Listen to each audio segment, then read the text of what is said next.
मध्य प्रदेश में कांग्रेस अपने अध्यक्ष जीतू पटवारी के नेतृत्व में आदिवासी युवाओं के लिए ट्रेनिंग कैंप लगाने जा रही है। ये उन्हें राजनीतिक रूप से सक्रिय करने का एक बड़ा जरिया माना जा रहा है। सचमुच ये सराहनीय मामला है, क्योंकि आदिवासी आबादी के बीच सामाजिक और राजनीतिक चेतना विकसित करने के लिहाज से ये प्रोसेस बहुत उपयोगी साबित हो सकती है। प्रदेश कांग्रेस के हेडक्वार्टर में पटवारी ने इस दिशा में अपनी उल्लेखनीय सोच का परिचय भी दिया। वहां पटवारी ने कहा कि आदिवासी इस देश का मालिक है। जल, जंगल और जमीन पर सबसे पहला अधिकार आदिवासी वर्ग का है। चलिए, देर से ही सही, कांग्रेस ने एक बार फिर आदिवासी वर्ग पर फोकस किया है। बाकी तो अब तक अधिकतर मौकों पर यही देखा है कि इस दल ने इस प्रदेश में आदिवासियों की सियासी उम्मीदों की परवाज को पंख देने में कुछ कंजूसी ही की है।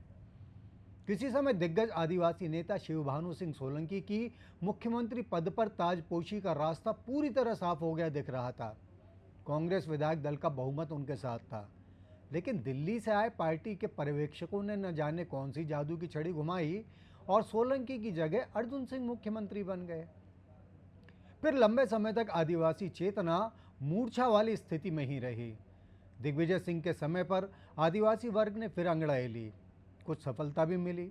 सिंह ने अपने पहले कार्यकाल में सुभाष यादव सहित आदिवासी वर्ग से प्यारे लाल कंवर को उप मुख्यमंत्री बना दिया। दूसरे कार्यकाल में आदिवासी नेत्री जमुना देवी को उप मुख्यमंत्री का पद मिला, मगर बात नहीं बनी। खुद को आदिवासी बताने वाले अजीत जोगी ने राज्य में आदिवासी मुख्यमंत्री की मुहिम छेड़ दी।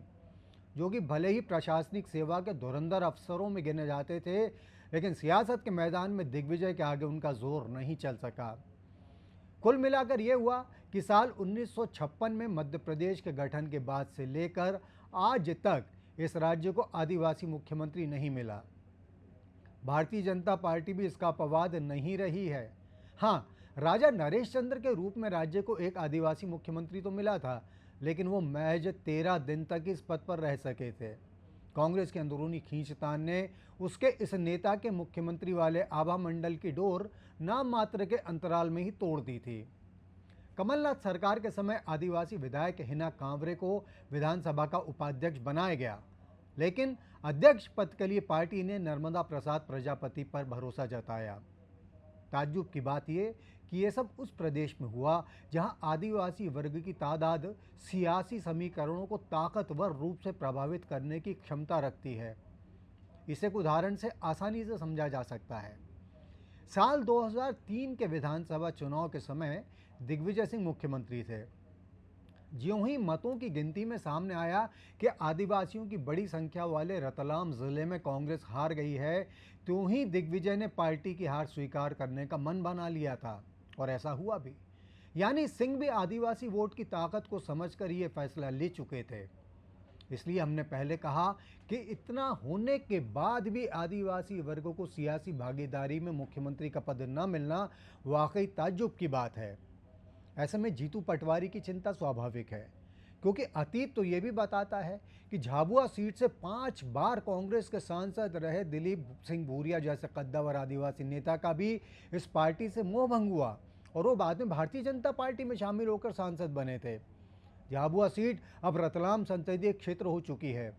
भूरिया के साथ ही उनकी बेटी निर्मला भूरिया ने भी कांग्रेस से नाराज होकर ये पार्टी छोड़ी और भाजपा की सदस्यता ले ली थी।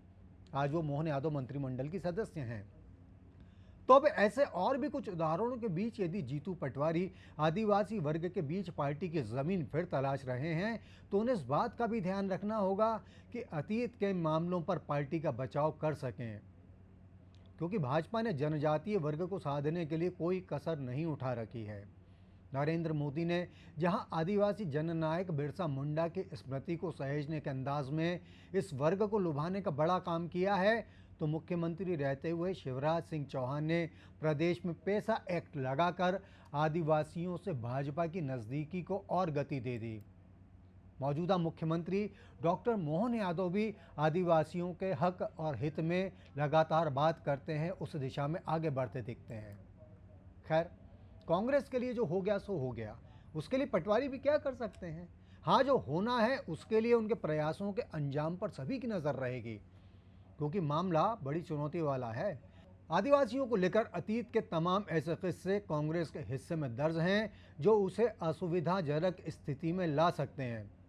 फिर ताज़ा किस्सा तो ये भी कि आदिवासी समुदाय के निर्दलीय विधायक कमलेश्वर डोडियार के बीते दिनों हुए आंदोलन में भले ही प्रदेश के बाहर के आदिवासी उनके साथ खड़े दिखे, लेकिन कांग्रेस के इक्का दुक्का नेताओं के जुबानी जमा खर्च को छोड़कर पार्टी के दिग्गज नेताओं ने डोडियार से दूरी ही बनाए रखी थी और इनमें आदिवासी वर्ग से आने वाले राज्य विधानसभा में नेता प्रतिपक्ष उमंग सिंघार भी शामिल थे।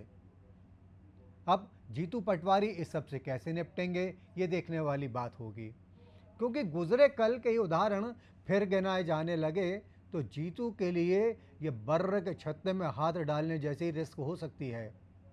आप देखते रहिए अनादि टीवी मध्य प्रदेश, आपकी सेवा में फिर हाजिर होंगे। नमस्कार।